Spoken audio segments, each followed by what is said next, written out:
ನಮಸ್ಕಾರ ರೀ. ಭಾಳ ಜನ ಕೇಳ್ತಾ ಇದ್ರಿ ನೀವು, ಸರ್ ಮುಂದೆ ಸಿ ಟಿ ಇ ಟಿ ಪರೀಕ್ಷೆ ಮತ್ತೆ ಯಾವಾಗ ಆಕತ್ತೆ ಸರ್, ಯಾವಾಗ ಆಕತ್ತೆ ಸರ್, ನಿಮ್ಗೇನಾದ್ರು ಗೊತ್ತಿದ್ರೆ ಹೇಳ್ರಿ ಅಂತಂದು.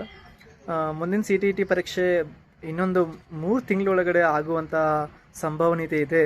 ನೀವೇನು ಅದ್ರ ಬಗ್ಗೆ ಹೆಚ್ಚಿಗೆ ವಿಚಾರ ಮಾಡೋ ಹಾಗಿಲ್ಲ. ಈಗ ಫೆಬ್ರವರಿ ಒಳಗೆ ಪರೀಕ್ಷೆ ಆಯಿತು.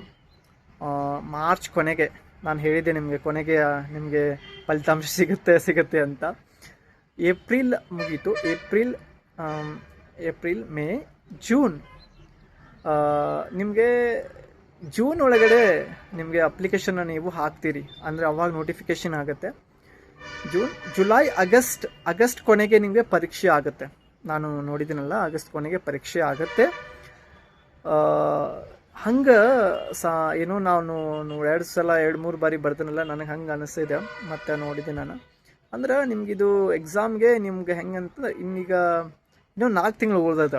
ನೀವು ಮತ್ತೆ ಸಿ ಟಿ ಇ ಟಿ ಪರೀಕ್ಷೆನ ಬರೀತೀನಿ ಅಂತಂದ್ರೆ, ಯಾರೆಲ್ಲ ಸ್ವಲ್ಪದೊಳಗಡೆ ಸಿ ಟಿ ಇ ಟಿ ಪರೀಕ್ಷೆನ ಪಾಸ್ ಮಾಡೋಕೆ ಆಗಿಲ್ಲ, ನನ್ನ ಕಡೆ ಆಗಲ್ಲ ಅಂತಂದು ನೀವು ಸುಮ್ಮನೆ ಕುಂದ್ರಬೇಡ್ರಿ. ನಿಮ್ಮ ಕಡೆ ಆಗ್ತದೆ, ನಿಮ್ಮ ಕಡೆ ಅಷ್ಟು ಶಕ್ತಿ ಇದೆ. ಬಟ್ ನೀವು ಅದರ ಬಗ್ಗೆ ಸ್ವಲ್ಪ ನಿಮ್ಮಷ್ಟಕ್ಕೆ ನೀವೇ ಆಗುತ್ತೋ ಇಲ್ವೋ ಅಂತ. ಕೆಲವೊಂದು ಸಲ ಹೆಂಗಂತಂದ್ರೆ, ನಾವು ಕುಸ್ತಿ ಗೆಲ್ಲಬೇಕಂತಂದು ಬರೀ ನಾವು ಸಾಮ ದಂಡ ಮತ್ತು ತಾಲೀಮ್ ಮಾಡಿದ್ರೆ ಅಷ್ಟೇ ನಾವು ಕುಸ್ತಿ ಗೆಲ್ಬೋದು ಅಂತಲ್ಲ.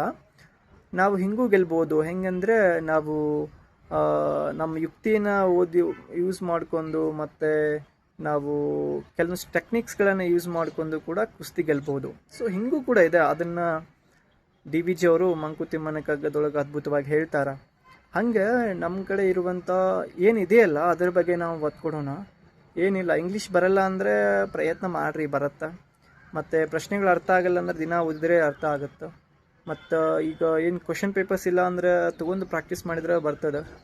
ಈಗ ನೋಡಿ, ಎಷ್ಟು ಸಮೀಪದೊಳಗೆ ಬಂದು ನೀವು ಏನು ಸಿ ಟಿ ಇ ಟಿ ಪರೀಕ್ಷೆನ ಪಾಸ್ ಮಾಡೋಕ್ಕಾಗಿಲ್ಲಲ್ಲ, ನೀವೇನಾದರೂ ಬಿಟ್ರಿ ಅಂದರೆ ಇನ್ನೂ ದೂರ ಹೋಗ್ತೀರಿ ನೀವು. ಅದಕ್ಕೋಸ್ಕರ ಮುಂಬರುವಂಥ ಏನು ಪರೀಕ್ಷೆ ಇದೆಯಲ್ಲ, ಅದಕ್ಕೆ ನೀವು ಚೆನ್ನಾಗಿ ಇವಾಗಿಂದನೇ ರೆಡಿ ಆದ್ರೆ ಒಂದು ಫಸ್ಟ್ ಸೆಕೆಂಡ್ ಅಟೆಂಪ್ಟ್ ಒಳಗೆ ನೀವು ಕ್ಲಿಯರ್ ಮಾಡ್ಕೊಳ್ತೀರಿ. ಸೊ ನಿಮ್ಮ ಸ್ನೇಹಿತರಿದ್ರೆ ಅವ್ರಿಗೆ ಕೂಡ ಈ ವಿಡಿಯೋ ಶೇರ್ ಮಾಡಿರಿ, ಅವ್ರಿಗೆ ಹೆಲ್ಪ್ ಆಗುತ್ತೆ. ಮತ್ತು ಮುಂದಿನ ವಿಡಿಯೋದೊಳಗಡೆ ನಾನು ಹೆಂಗೆ ಓದಬೇಕು, ನಿಮಗೆ ಏನೆಲ್ಲ ಮಾಡಬೇಕು ಅನ್ನೋದನ್ನು ನಿಮ್ಗೆ ನಾನು ಹೇಳ್ಕೊಡ್ತೀನಿ. ಗೊತ್ತಾಯ್ತಲ್ಲ, ಇನ್ನೊಂದು 4 ತಿಂಗಳೊಳಗೆ ಮತ್ತೆ ಪರೀಕ್ಷೆ ಆಗ್ತದೆ. ಸೊ ಅಲ್ಲಿವರೆಗೆ ನಮ್ಮ ಚಾನಲ್ ನೋಡ್ತಾ ಇರಿ, ಮತ್ತು ನಿಮ್ಮ ಸ್ನೇಹಿತರು ಕೂಡ ಇದ್ರ ಬಗ್ಗೆ ನೀವು ತಿಳಿಸ್ತಾರೆ ಹೇಳ್ತಾ ವಿಡಿಯೋನ ಮುಗಿಸ್ತೀನಿ. ನಮಸ್ಕಾರ.